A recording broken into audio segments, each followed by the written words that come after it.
आज हम जानेंगे कुछ मजेदार टिप्स जो आपकी लाइफ को आसान कर देंगे। पहला यूजफुल टिप आपको जरूर देखना चाहिए, ये आपको बहुत ज्यादा पसंद आएगा, तो वीडियो को बिना स्किप करके देखिएगा। सबसे अच्छी बात है इस वीडियो की, आपके यहाँ बिल्कुल कोई पैसे खर्च नहीं होने वाले हैं। Hello, good morning viewers, welcome to back our channel. पहला यूजफुल टिप मेरा बच्चों से जुड़ा हुआ है। देखिए, हर घर में ना बच्चे होते ही हैं। अभी आप बच्चों को स्कूल में एडमिशन भी देंगे तो यहाँ पर आप देख सकते हैं मेरा जो बच्चा है वो 3 साल का हो चुका है, इसे मैं स्कूल में डालने वाली हूँ।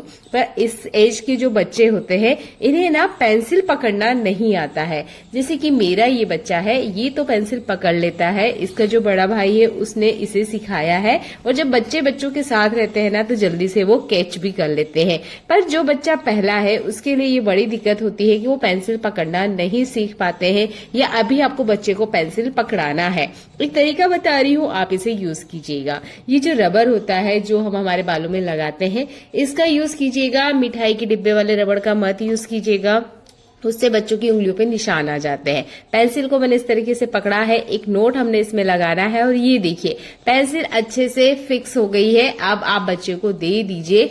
बच्चे ज्यादातर यही करते हैं, बच्चों को पेंसिल पकड़ में ही नहीं आती है। अगर उनको पेंसिल पकड़ में अच्छे से आ गई तो वो बराबर लिखना सीखेंगे। शुरू में कुछ गलतियां करेंगे पर हाँ, वो लिखना सीख जाएंगे। यहाँ जो मेरा बच्चा है वो एक सर्कल बनाना सीख रहा है, और शुरू में आपको बच्चे को सर्कल बनाना ही सिखाना है, और एक स्टैंडिंग लाइन जिसे हम OT कहते हैं। आप पहले से अगर बच्चे को ये प्रिपेयर करके रखेंगे, यकीन मानिए जब बच्चा स्कूल में जाएगा बच्चा बराबर पेंसिल पकड़ेगा और आराम से एक सर्कल और एक स्टैंडिंग लाइन यानी 1 बना ही लेगा। तो ये एक बेसिक एजुकेशन होती है जो हम मम्मी लोग बच्चे को देते हैं। तो ये हर माँ के लिए बहुत उपयोगी टिप्स है, आप इसे जरूर अपनाइएगा। बस आप जो रबर बैंड यूज करें ना वो बालों वाला यूज कीजिएगा, मिठाई के डब्बे वाला बिल्कुल मत यूज कीजिएगा, नहीं तो बच्चों की उंगलियों में निशान आ जाएगा। और मैंने बढ़िया से बच्चे की उंगली में लगा दिया है। अब बच्चा कितना भी चाहे, जब तक पेंसिल खींचेंगे नहीं बाहर नहीं आएगी। है ना कमाल का टिप्स। हमारे घर में हमेशा शॉपिंग का काम चलता रहता है, कुछ ना कुछ घर में आता ही रहता है। अब इस तरीके से हमारे घर में बॉक्सेस भी बहुत सारे हो जाते हैं। ऑनलाइन आप सामान मंगाइए या ऑफलाइन मार्केट से ही क्यों ना लेकर आए, बॉक्स बहुत सारे हो जाते हैं। क्या आप भी इन्हें फेंक देते हैं? बिल्कुल मत फेंकिए। ये जो गिफ्ट पेपर होते हैं, ये नॉर्मल कोई सा भी पेपर है जो आपको देखने में अच्छा लग रहा है, उससे आप बढ़िया से इसे फेविकोल की मदद से कवर कर लीजिए। इसके बाद में आप अपने घर के सामान इसके अंदर रखिए। एक तो ये देखने में बहुत सुंदर लगेंगे, दूसरा जब आप इसे कवर करके अच्छे से रखेंगे तो आपका मन भी करेगा इसे यूज करने का। नॉर्मल इसी तरीके से बॉक्स का यूज करेंगे तो देखने में अच्छा न लगने की वजह से हम इसे के जल्दीबाजी में उठा लेते हैं, जिसकी वजह से जल्दी खराब भी हो जाते हैं। तो हमेशा इस तरीके से कलरफुल पेपर से इसे कवर करिएगा, बहुत लॉन्ग टाइम तक चलते हैं। मैं 6 महीने से यूज कर रही हूँ और मुझे यूज करने में भी काफी अच्छा लगता है।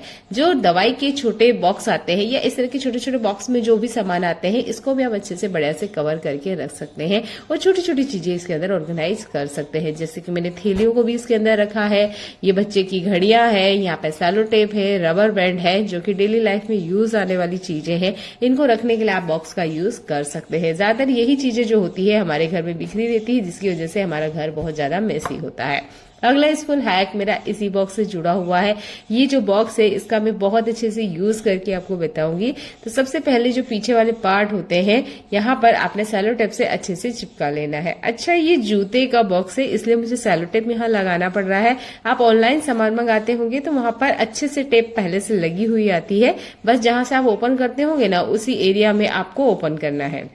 तो ये जूते का बॉक्स है, इसलिए मैं अच्छे से कवर कर रही हूँ ताकि ये लॉन्ग टाइम तक भी चले, और मैं इसे अभी फिलहाल किसी पेपर से कवर नहीं कर रही हूँ। आप चाहें तो अच्छे से बढ़िया से डेकोरेट इसे कर सकते हैं, देखने में ये सुंदर लगते हैं। तो यह सेलो टेप हमने लगा लिया है, चलिए इसे हम टर्न करते हैं। इसके बाद में अगर आपके पास कटर है तो उसका यूज कीजिएगा, अगर कटर वगैरह नहीं है तो आप मेरी तरीके से चाकू का भी यूज कर सकते हैं। यहाँ पे ना हमने एक चौकोर कटिंग करनी है या स्क्वायर शेप को कट करना है, तो मैं चाकू की मदद से आपको कट करके दिखा रही हूँ। ये भी आसानी से हो सकता है। आपको यहाँ कट करने में अगर कोई दिक्कत हो तो पेन वगैरह से यहाँ पर आप लाइंस पहले बना लीजिए, उसके बाद में कट कर लीजिएगा। तो हमें एक रफली यहाँ पर चौकोर जैसा कट करके रेडी कर लेना है। चाहे तो आप सर्कल भी कर सकते हैं, जिस तरीके का भी आपको चाहिए उस तरीके से आप इसे कट करके रेडी कर लीजिएगा।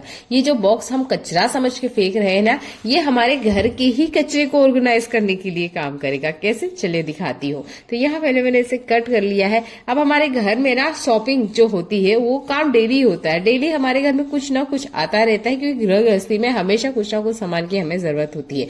जैसे सब्जियां हुआ, चावल हुआ, या घर में ही किसी चीज के लिए हमें बाजार जाना होता है। तो उसके साथ एक चीज हमेशा हाथ में आती है, वो है ये पॉलिथीन। ये जो पॉलिथीन होती है, इसका कभी कभी हमारे घर में ढेर लग जाता है।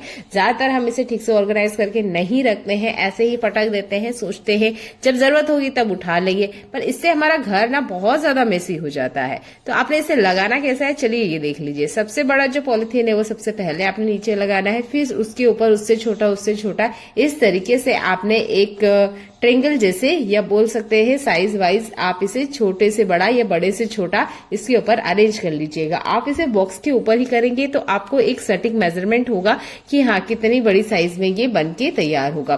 तो मेरे पास जितनी भी पॉलिथीन है वो सारी की सारी मैंने इसके ऊपर लगा ली है। अब इस बॉक्स का यूज करेंगे ये जो बेकार की पॉलिथीन है इनको ठीक से ऑर्गेनाइज करने के लिए।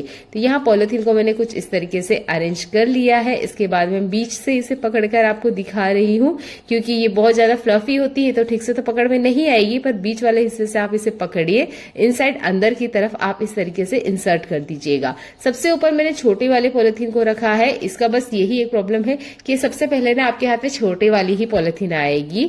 अगर आप चाहें तो बड़ी छोटी कर सकते हो, पर जैसे जरूरत होगी वैसे आप पॉलिथीन निकाल सकते हो। तो मैंने पॉलिथीन इसके अंदर डाल दिया है। एक के ऊपर एक लेयर इसलिए ही बनाई है ताकि निकालते वक्त सिर्फ एक ही पॉलिथीन हमारे हाथ में आए। यहाँ चाहे तो आप सेलो टेप से इसे पैक भी कर सकते हैं। तो मैंने इसके अंदर ज्यादा 10 पॉलिथीन ही डाला है, तो इसलिए मैं इसे पैक नहीं कर रही हूँ और मैं चाहती हूँ इसे डेली लाइफ में यूज करूँ। तो मैं तो सेलो टेप नहीं लगा रही हूँ और ना ही कहूंगी कि आप भी लगाएं। अब मैं आपको पॉलिथीन निकाल के दिखा रही हूँ। तो देखिए, एक पॉलिथीन निकाला, ये दूसरा मैंने निकाला, आराम से निकल रहा है, कोई दिक्कत नहीं होती है। इसी तरीके से एक पकड़िए, चौथा भी निकल जाएगा, पांचवा भी निकल जाएगा, आराम से पॉलिथीन निकलती जाएगी। जब पॉलिथीन खत्म हो जाए तो फिर से आपके घर में और पॉलिथीन आती होगी, उनको भी इस तरीके से सेट कर लीजिए, इस बॉक्स के अंदर डाल दीजिए। अब ये जो पॉलिथीन है जिसकी वजह से हमारा घर मेसी होता है वो अच्छे से ऑर्गेनाइज हो जाएगी, और आपकी जो पॉलिथीन है वो भी आपको टाइम पे मिलेगी। चाहे तो आप ना एक स्टिकर पे लिखकर इसके ऊपर लगा भी सकते हैं कि ये पॉलिथीन का बॉक्स है, ताकि किसी को पॉलिथीन ढूंढने में भी कोई दिक्कत ना हो। तो है ना, ये बहुत ही काम का आइडिया, इसे जरूर यूज कीजिएगा। आपका घर ऑर्गेनाइज रहेगा और जो बेकार की चीजें हम कचरा समझ के फेंक देते हैं इन्वायरमेंट में, उसका आप सही तरीके से यूज भी कर पाएंगे। ऐसे ही एक और अगली चीज है जिसको हम अक्सर कचरे में फेंक देते हैं। हमारे घर में बच्चे होते हैं, बच्चों के टॉयज आते हैं, उसके साथ इस तरह के अच्छी क्वालिटी के ना प्लास्टिक बैग भी आते हैं। ये प्लास्टिक बैग लगभग मैं 3 साल से यूज कर रही हूँ। तो मैंने इसे अलमीरा में यूज किया था, तो वहां इसे किसी तरह का कोई नुकसान नहीं हुआ, और ये अच्छी क्वालिटी का होता है, बहुत लॉन्ग टाइम तक चलता है। इसका चेन अभी तक बढ़िया है, तो मैं इसका आज यूज किचन में करके बता रही हूँ। वैसे तो ये ट्रांसपेरेंट है, तो आराम से आप इसके अंदर काफी सारी चीजें रख सकते हैं। हमारे किचन में भी ना कुछ बर्तन ऐसे होते हैं जो डेली लाइफ में यूज नहीं होते हैं, जैसे कि प्लेट है। इतनी प्लेट का मेरे यहाँ यूज नहीं होता है। जब कोई आता है या खाना वगैरह ज्यादा बनता है तभी ये प्लेट का यूज होता है, नहीं तो नहीं यूज होता है, जिसकी वजह से ये किचन में रखे रखे ही धूल डस्ट पकड़ लेती है। तो इस तरह की चम्मच हुई, जो भी छोटा बर्तन है जो कि अभी फिलहाल में यूज नहीं आ रहा है, या आप हफ्ते या वीकेंड में कभी यूज करते हो 15 दिन की गैप में, उन बर्तनों को आप इस तरह के प्लास्टिक बैग में रखिए। ट्रांसपेरेंट है, आराम से दिख जाएंगे। जब हम किसी स्टील कंटेनर में रखते हैं तो दिक्कत ये होती है बाहर से दिखता नहीं है, और बार बार हम सारे कंटेनर को पकड़ के खोलने लग जाते हैं, क्योंकि बाहर से हमें कुछ दिखता है नहीं। तो आप ना इस तरह की प्लास्टिक बैग का यूज कर सकते हैं। अक्सर बहुत सारे लोगों को मैंने देखा है वो इस तरह के प्लास्टिक बैग को भी डस्टबिन में फेंक देते हैं। आप जब मार्केट से जूता वगैरह लाते होंगे तो उसके फीते वाली जगह पर आपको इस तरह का एक प्लास्टिक लगा हुआ मिलेगा। इसकी क्वालिटी काफी अच्छी होती है, इसे भी हम ज्यादातर डस्टबिन में फेंकते हैं। तो आज का जो मेरा वीडियो है वो सारे उन टिप्स को बताता है जिसे हम कचरे में फेंक देते हैं और उसका हम घर में कैसे रीयूज करें।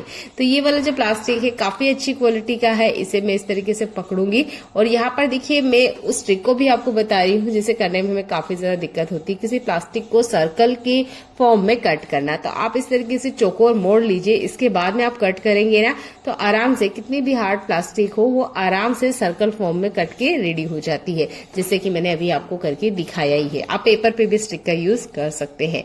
इसके बाद में आपकी वाटर प्लांट है या कोई सा भी प्लांट है उसको आप इसके ऊपर रख दीजिए। अगर आर्टिफिशियल फ्लावर है तो वो भी रख दीजिए। इससे दो फायदे हैं, एक तो इसको इसका बेस मिल जाता है। यहाँ मैंने आपको वाटर प्लांट बताया है, कोई सा भी प्लांट या आप किसी बोतल वगैरह को ही क्यों ना रखते हो, उनके बेस के लिए आप इस तरह की हार्ड प्लास्टिक का यूज कर सकते हैं।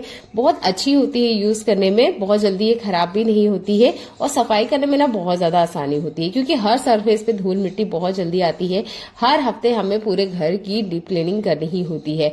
तब आपकी ये ट्रिक बहुत ज्यादा काम आएगी कि किसी भी प्लांट वगैरह के नीचे या वाटर प्लांट है या कोई सा भी आर्टिफिशियल प्लांट भी आपके घर में क्यों ना हो, उसके बेस में आप इसे लगा सकते हैं।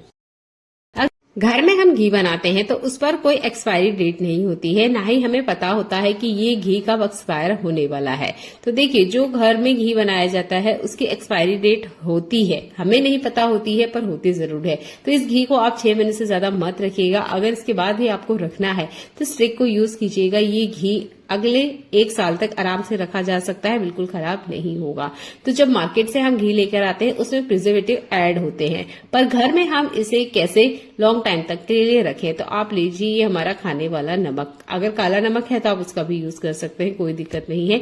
इस नमक को लीजिए और घी के ऊपरी परत पर अच्छे से फैला दीजिएगा। बहुत ज्यादा नहीं लेना है, 2 चिमटी बहुत ज्यादा हो जाएगा। ये कंटेनर थोड़ा सा लंबा है तो मैंने 2 चिमटी ही यूज किया है। अगर और पतला कंटेनर है तो 1 चिमटी ही आपको यहाँ लगेगा। अच्छे से इसके ऊपर फैला दीजिएगा।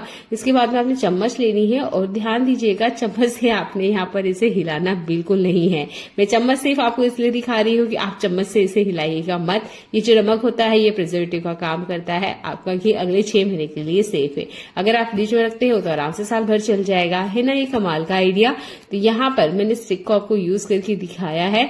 तो उम्मीद करती हूँ ये वाला हैक आपको काम आएगा, क्योंकि जब हम घर पे घी बनाते हैं तो सच्ची में उसकी एक्सपायरी डेट हमें नहीं पता होती है। जिस दिन आपने घी में नमक डाला है वो डेट भी आप यहाँ पर मेंशन कर सकते हैं। अगला यूजफुल हैक मेरा कटहल से जुड़ा हुआ है।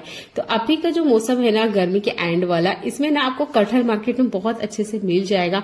और अभी जो कटहल आ रहा है ना वो कटहल पका होता है। तो मैंने भी यहाँ पर कटहल लिया था लगभग 1 केजी, और इसके जब मैंने बीज देखे तो ये पके हुए बीज थे। मैंने इन्हें बिल्कुल नहीं फेंका।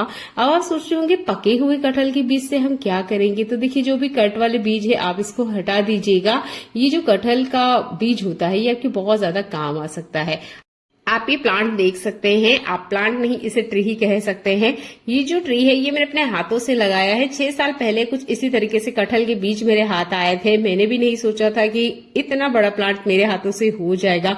मैंने इसे 2 साल गमले में रखा। जब इसकी ग्रोथ बहुत ज्यादा हो रही थी तो मैंने इसे जमीन में इस तरीके से उतार दिया। इसे देखकर मुझे जितनी खुशी होती है शायद ही किसी प्लांट को देखकर होती होगी, क्योंकि एक जो कटहल का बीज है उसी से इतना बड़ा प्लांट बन गया है ना। कमाल का आइडिया। एक बार आप भी जरूर करके देखिएगा। अगला यूजफुल हैक हमारे घर में रखी हुई बेकार की बोतल से है। इन बोतल का हम यूज करते हैं, जूस वगैरह फेंक लेते हैं और उसके बाद में फेंक देते हैं। अब इस बोतल का मैं आपको बहुत अच्छे से यूज करके बता रही हूँ। तो यहाँ मैंने बोतल का ढक्कन ले लिया है। एक टूल या कोई सेफ्टी पिन या हो सकता है आप कोई कील वगैरह ले, उसे गर्म करें और उसमें होल करना है। अगर आप बिना गर्म करे भी इसमें होल करेंगे तो आराम से होल हो जाते हैं।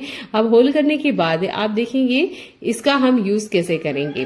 तो यहाँ पर मैंने एयरबड लिया है। आप एयरबड की बजाय यहाँ पर कॉटन भी ले सकते हैं। मैंने बोतल को पानी से भर लिया है। ये एयरबड के ऊपर वाला जो कॉटन है इसे मैं हटा दूंगी और इसके अंदर कुछ हमें इस तरीके से इंसर्ट करना है। अब ये बोतल हमारे बहुत ज्यादा काम आएगी। तो देखिए जिस तरीके से मैं इसका कॉटन निकाल रही हूँ और इसके अंदर इंसर्ट किया है, बिल्कुल आपने भी ऐसे ही करना है। और ये बोतल हमारी बनके रेडी हो चुकी है। अब इस बोतल का चलिए यूज देख लेते हैं। अब मैं इसमें पहले आपको करके दिखाती हूँ। ये देखिए बोतल को मैंने पकड़ा, उल्टा किया, इसमें से आप देख सकते हैं बूंद बूंद ना पानी आ रहा है। चलिए थोड़ा सा दबा देते हैं ताकि आप आसानी से देख पाए। कुछ इस तरीके से ना धीरे धीरे इसमें से डीप डीप करके पानी आता रहेगा। इसके बाद में मैंने ली है यहाँ पर एक लकड़ी। ये झाड़ू की सीख वाली लकड़ी है। आप चाहे तो यहाँ पर मोटी लकड़ी ले सकते हैं। थोड़ा सा सैलो टेप मैंने लिया है, इसके ऊपर आधा चिपकाया है, पूरा नहीं चिपकाया है। और ये जो लकड़ी है इस तरीके से मैंने कट कर ली है इक्वल साइज में। इसके बाद में टेप की मदद से हमने बोतल के दोनों साइड, जिस तरीके से हमारे कढ़ाई के हैंडल होते हैं ना, बिल्कुल उसी तरीके से इस बोतल के आसपास हम इसे लगा देंगे। ये एक बहुत ही काम की चीज बन के रेडी हुई है जो आपके बहुत ज्यादा काम आएगी। तो आपके घर में जितनी भी बोतल है उसके ऊपर ये ट्रिक का यूज आप कर सकते हैं। बोतल को हमने किसी तरह का कोई नुकसान नहीं पहुंचाया है, बस बोतल की लीड पर एक छोटा सा छेद ही किया है।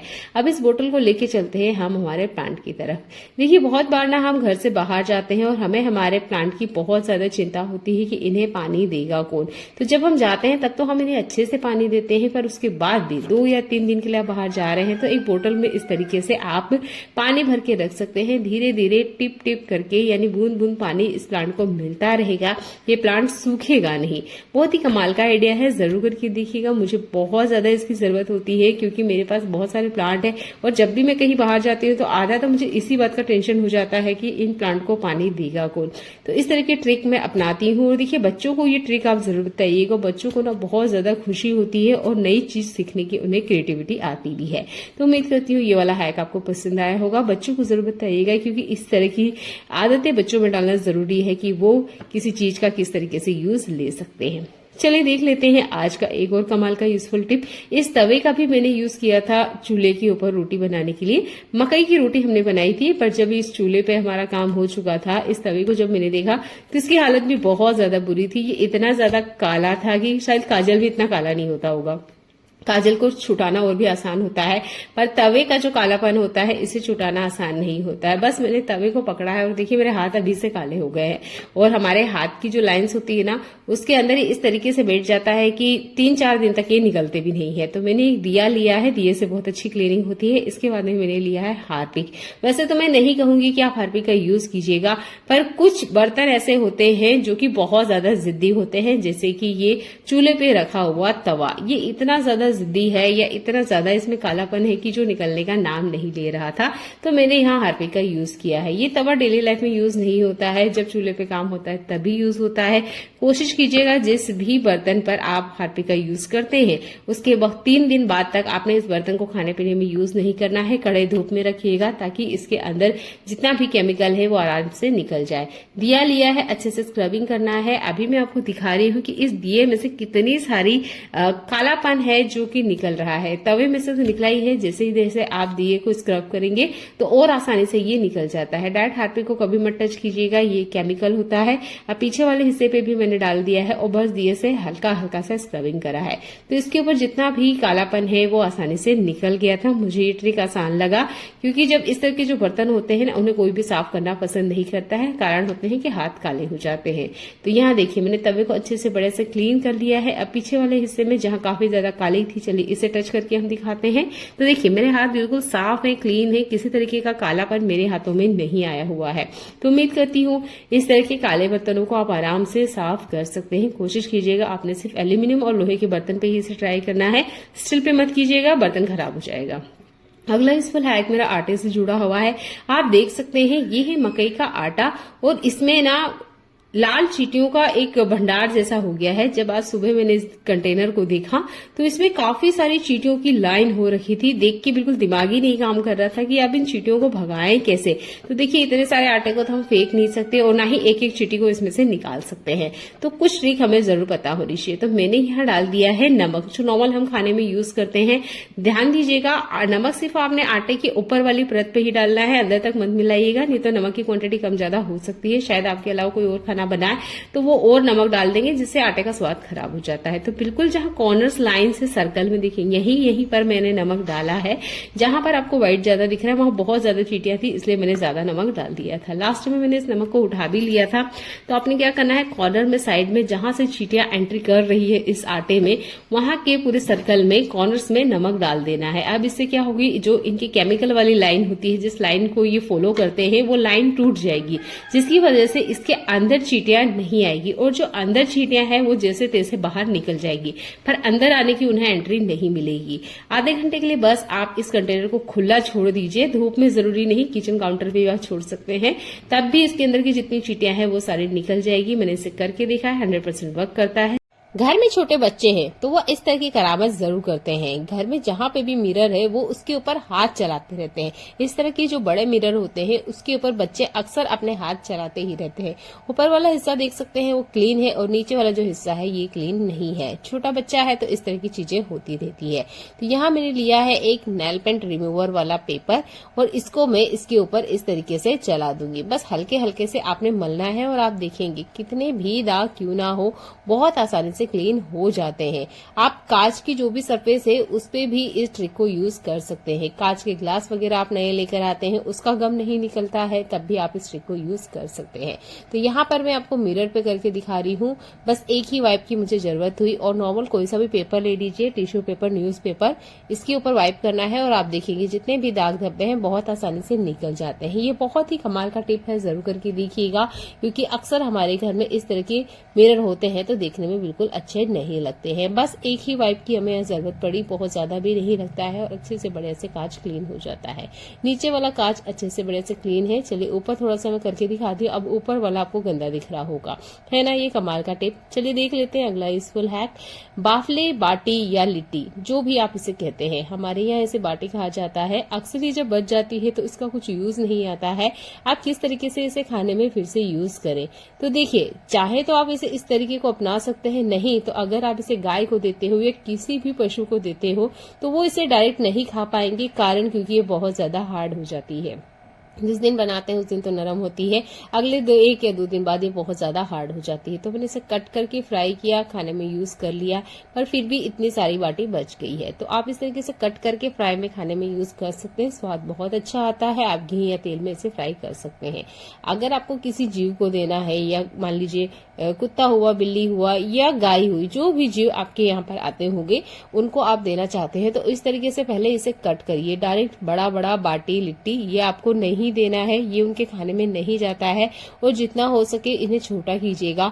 ये है ना गले में जाके चोक बन जाते हैं। जैसे हम इंसानों के गले में चोक लगते हैं वैसे ही जानवरों के भी गले में चोक लगते हैं।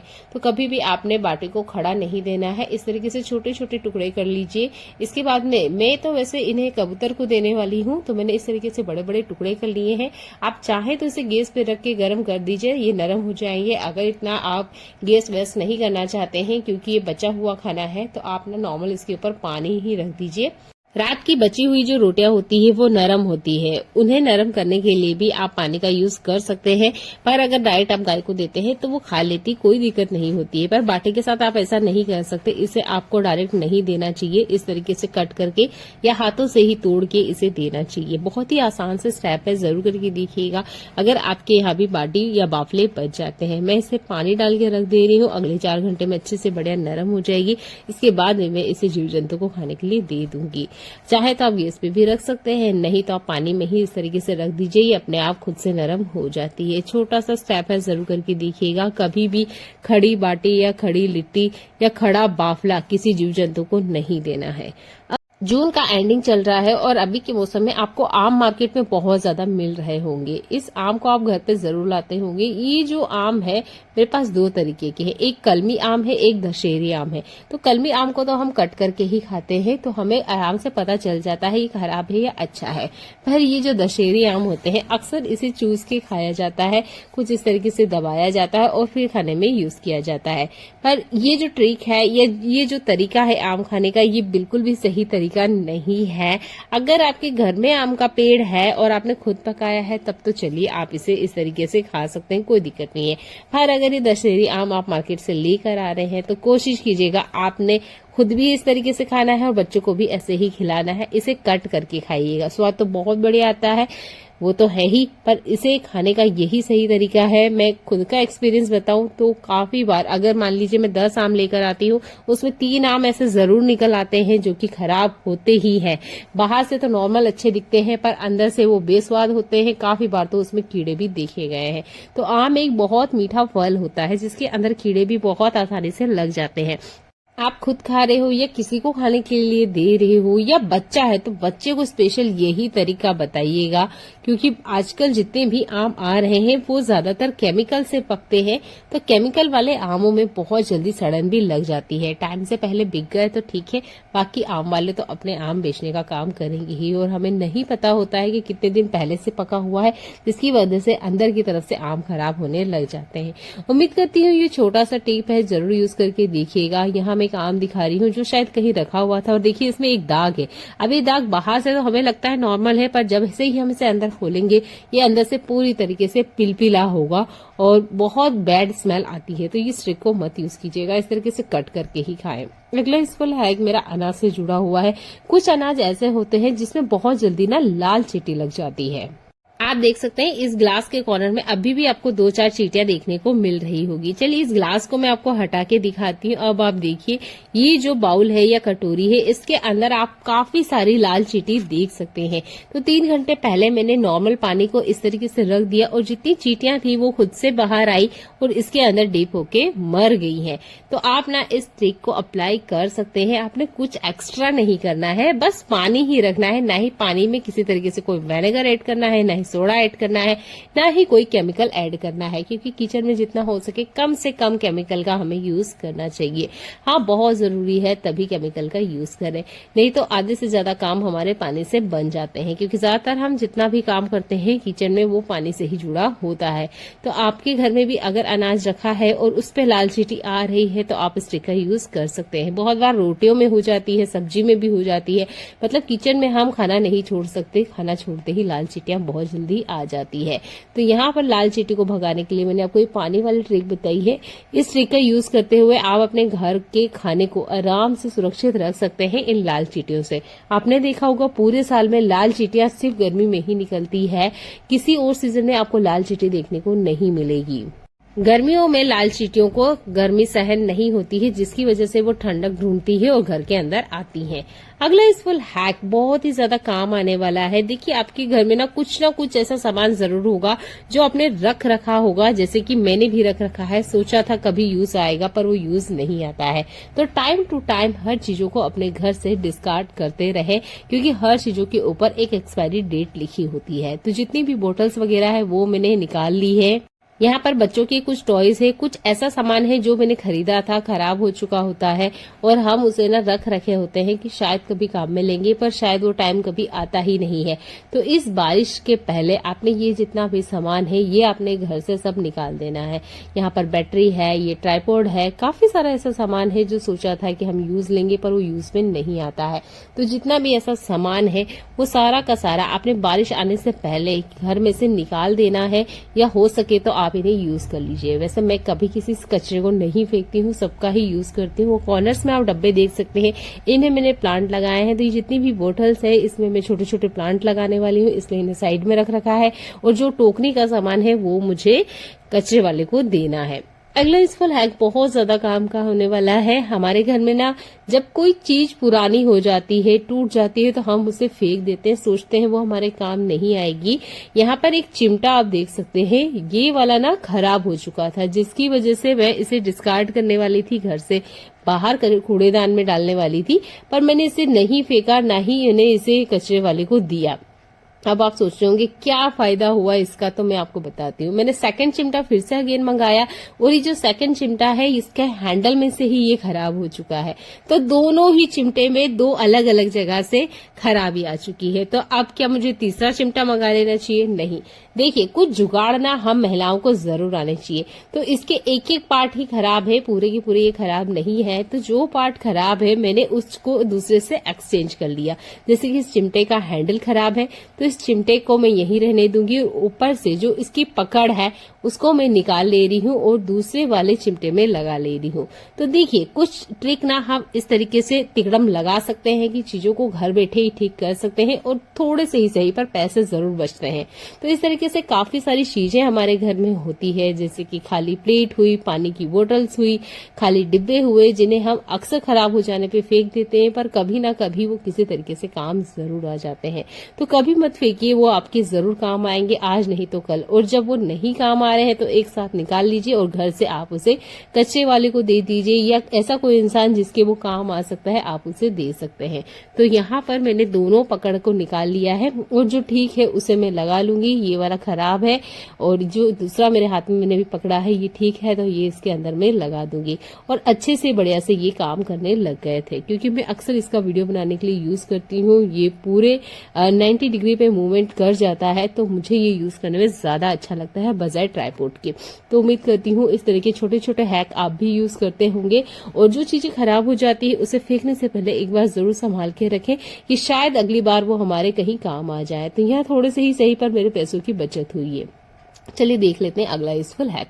हमारे घर में सबसे ज्यादा इस हैंगिंग टॉवल का यूज होता है। जितनी बार भी हम हाथ धोएंगे हमारे हाथ को साफ करने के लिए इस टॉवल का हम यूज करते हैं।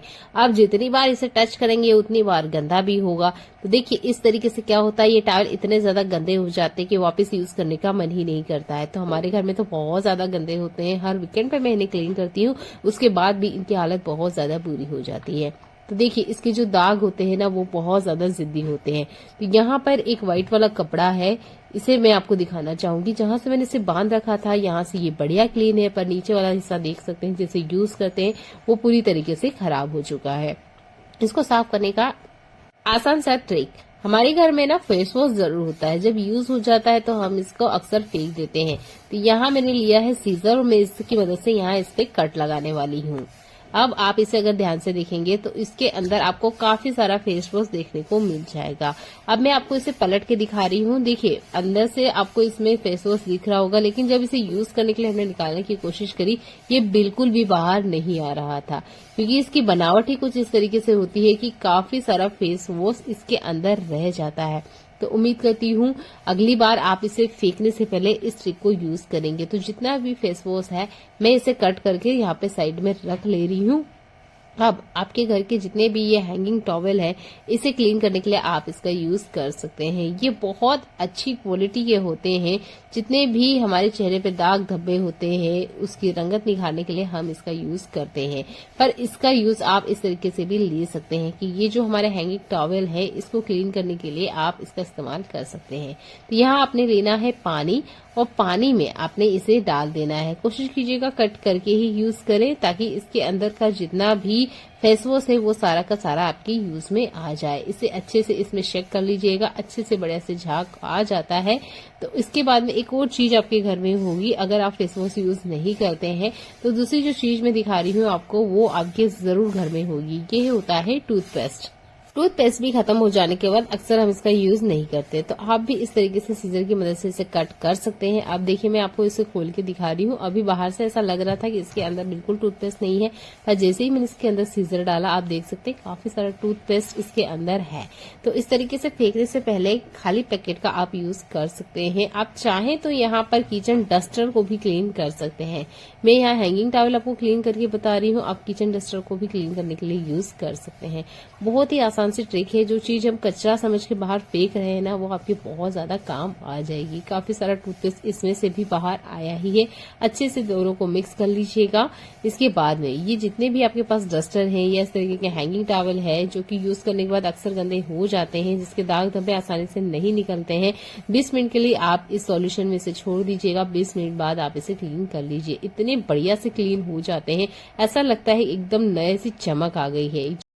खाली हो चुका फेस वॉश का पैकेट और टूथपेस्ट का पैकेट इस तरीके से आप यूज करके जरूर देखिएगा। अगला यूजफुल हैक मेरा पत्ता गोभी से जुड़ा हुआ है।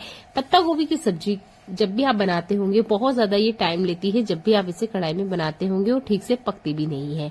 तो आप ना एक बार कुकर में बना के देखिएगा। कुकर में एक ही सीटी में आपकी सब्जी बन जाएगी और बहुत कम गैस खर्च होने वाली है।